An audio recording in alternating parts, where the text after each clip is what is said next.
할렐루야. 이 복된 새벽에 선하신 주님을 만나러 나오신 모든 성도 여러분을 환영하고 축복합니다. 다 같이 주님께서 가르쳐 주신 기도를 드리겠습니다. 하늘에 계신 우리 아버지, 아버지의 이름을 거룩하게 하시며 아버지의 나라가 오게 하시며 아버지의 뜻이 하늘에서와 같이 땅에서도 이루어지게 하소서. 오늘 우리에게 일용할 양식을 주시고 우리가 우리에게 잘못한 사람을 용서하여 준 것 같이 우리 죄를 용서하여 주시고 우리를 시험에 빠지지 않게 하시고 악에서 구하소서. 나라와 권능과 영광이 영원히 아버지의 것입니다. 아멘. 선하고 아름다우신 아버지 하나님의 이름을 찬양합니다. 오늘 우리에게 이 새벽을 허락하시고 주님을 찬양할 수 있는 호흡을 주시니 주님께 감사와 영광을 올려드립니다. 신실하신 하나님의 약속을 믿으며 순종과 사랑으로 주님을 섬기는 주의 종이 되도록 오늘도 은혜를 더해 주옵소서. 예수님의 이름으로 기도드립니다.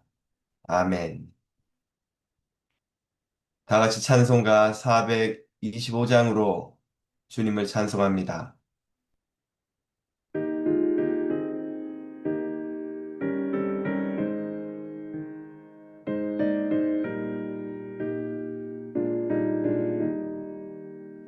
주님의 뜻을 이루소서.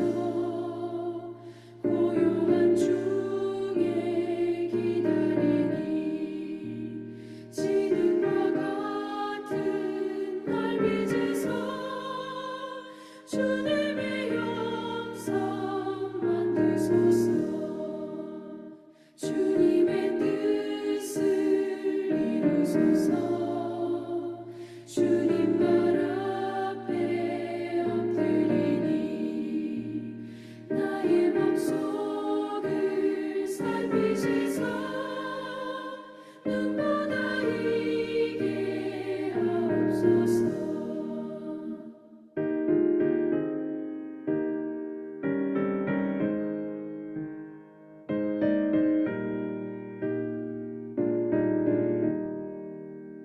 주님의 뜻을 이루소서. 병들어 몸이 피곤할 때 권능의 손을 내게 펴서 강건케 하여 주옵소서. 주님의 뜻을 이루소서. 온전히 나를 주장하사 주님과 함께 동행함을 만민이 알게 하옵소서.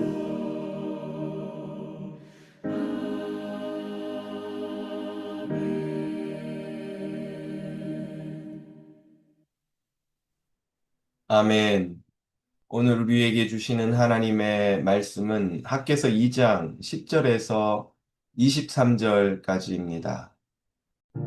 다리우 왕 제2년 아홉째 달 24일에 여호와의 말씀이 선지자 학기에게 임하니라.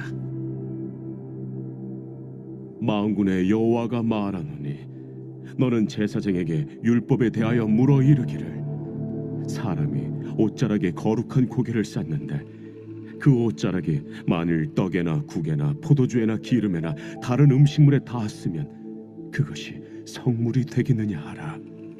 학계가 물음에 제사장들이 대답하여 이르되 아니니라. 학계가 이르되 시체를 만져서 부정하여진 자가 만일 그것들 가운데 하나를 만지면 그것이 부정하겠느냐. 제사장들이 대답하여 이르되 부정하리라 하더라. 이에 학계가 대답하여 이르되 여호와의 말씀에 내 앞에서 이 백성이 그러하고 이 나라가 그러하고 그들의 손의 모든 일도 그러하고 그들이 거기에서 드리는 것도 부정하니라. 이제 원하건대 너희는 오늘부터 이전 곧 여호와의 전에 돌이 돌 위에 놓이지 아니하였던 때를 기억하라. 그때에는 20고루 곡식더미에 이른즉 10고루뿐이었고 포도즙 틀에 50고루를 기르러 이른즉 20고루뿐이었었느니라. 만군의 여호와가 말하노라. 내가 너희 손으로 지은 모든 일에 곡식을 마르게 하는 재앙과 깐부기 재앙과 우박으로 쳤으나 너희가 내게로 돌이키지 아니하였느니라. 너희는 오늘 이전을 기억하라. 아홉째 달 24일 곧 여호와의 성전지대를 쌓던 날부터 기억하여 보라. 곡식 종자가 아직도 창고에 있느냐? 포도나무, 무화과나무, 석류나무, 감람나무에 열매가 맺지 못하였느니라. 그러나 오늘부터는 내가 너희에게 복을 주리라. 그달 24일에 여호와의 말씀이 다시 학개에게 임하니라. 너는 유다 총독 스룹바벨에게 말하여 이르라. 내가 하늘과 땅을 진동시킬 것이요 여러 왕국들의 보좌를 엎을 것이요 여러 나라의 세력을 멸할 것이요 그 병거들과 그 탄자를 엎드러뜨리리니 말과 그 탄자가 각각 그의 동료의 칼에 엎드러지리라. 만군의 여호와가 말하노라. 스알겔의 아들 내 종 스룹바벨아, 여호와가 말하노라. 그날에 내가 너를 세우고 너를 인장으로 삼으리니 이는 내가 너를 택하였음이니라. 만군의 여호와의 말이니라 하시니라. 아멘. 학개서 2장 후반부를 읽었습니다. 이 대목에서 하나님은 학개 선지자와의 대화를 통해 부정에 전염된 이스라엘 백성의 죄를 꾸짖으십니다. 10절부터 14절의 첫 단락을 보면 성물과 닿은 모든 것이 거룩해지지는 않지만 시체와 닿은 모든 것은 부정해진다는 이야기를 들려주십니다. 이는 부정이 거룩보다 더 잘 전염된다는 것과 이스라엘이 그렇게 되었다는 사실을 꼬집습니다. 선하신 하나님을 위한 성전을 짓겠다는 거룩한 열심은 백성 사이에서 잘 퍼지지 않았지만 자기 집만을 짓고 희생하고 싶지 않은 이기적인 마음은 금방 전염되어 모든 이들이 성전 건축을 내팽개치게 만들었다는 점을 꾸짖는 것입니다. 세상사가 다 그렇습니다. 한 사회에 도덕을 뿌리내리는 것은 오래 걸리지만 부정과 비리를 퍼뜨리는 것은 금방입니다. 용서와 화해를 만들기는 어렵지만 미움과 비방을 심고 퍼뜨리기는 쉽습니다. 교회도 마찬가지여서 불평, 불만, 원망은 금방 퍼지지만 감사와 평안, 만족을 누리는 것은 쉽지 않습니다. 이는 사람의 힘으로 할 수 없는 일입니다. 그래서 교회는 성령의 능력을 의지하지 않고는 설 수 없습니다. 교회는 성령을 의지할 때에만 비로소 하나님이 기뻐하시는 거룩한 모임이 될 수 있습니다. 우리 새로운 개혁교회는 그리스도의 영이신 성령님이 역사하고 인도하시는 곳이 되기를 주님 이름으로 축복합니다. 15절부터 19절의 두 번째 단락에서는 성도와 공동체가 복을 누리는 비밀을 알려주십니다. 그것은 바로 순종입니다. 여호와 하나님은 성전 건축을 제쳐두고 모두가 제 살 길만 구하던 시절이 사실 얼마나 힘들었었는지를 백성에게 상기시키십니다.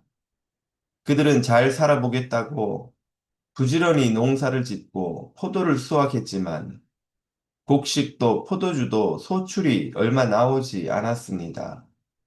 그 이유는 그들의 불순종으로 하나님이 복을 주지 않으셨기 때문입니다. 그러나 아홉째 달 24일, 즉 그들이 마음을 돌이켜 순종하여 성전 지대를 쌓기 시작한 날부터 하나님은 복을 주시리라고 약속하셨습니다.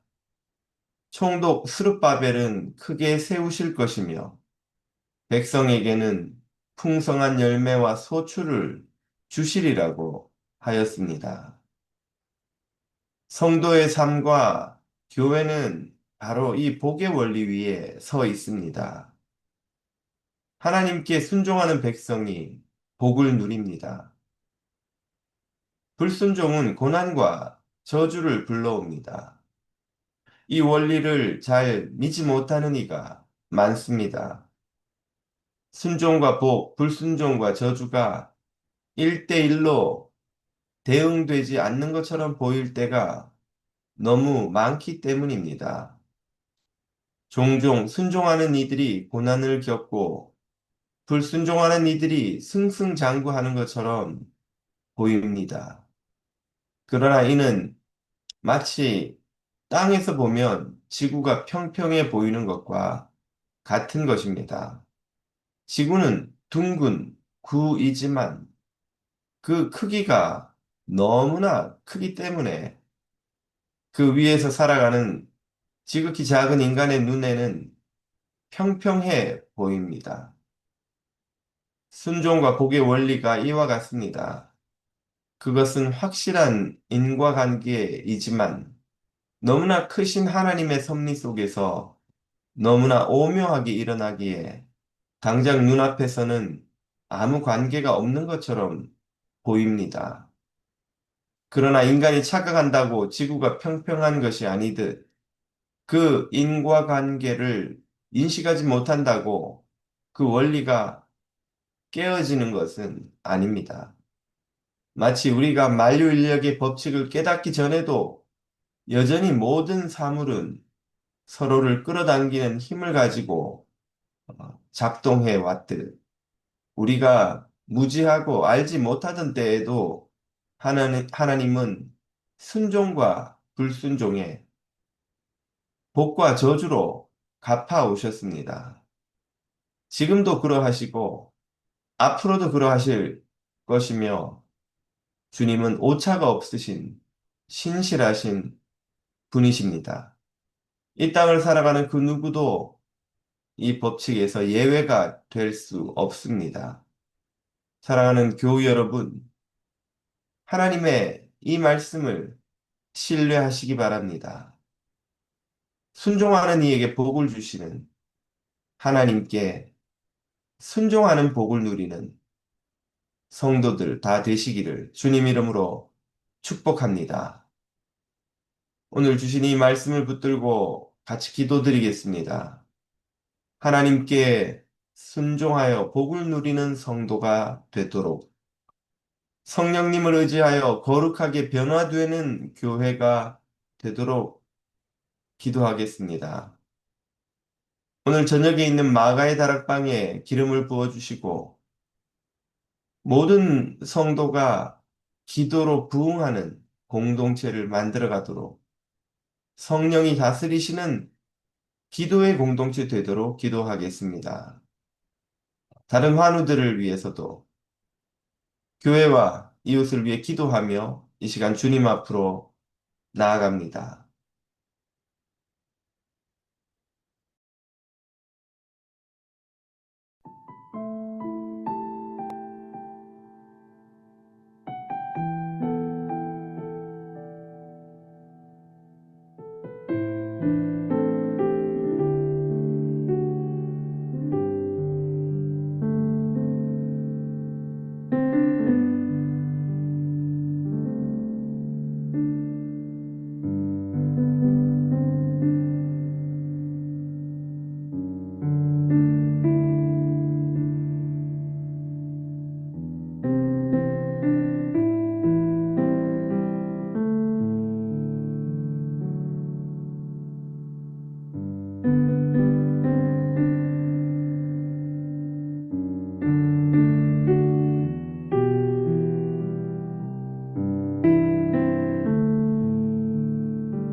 주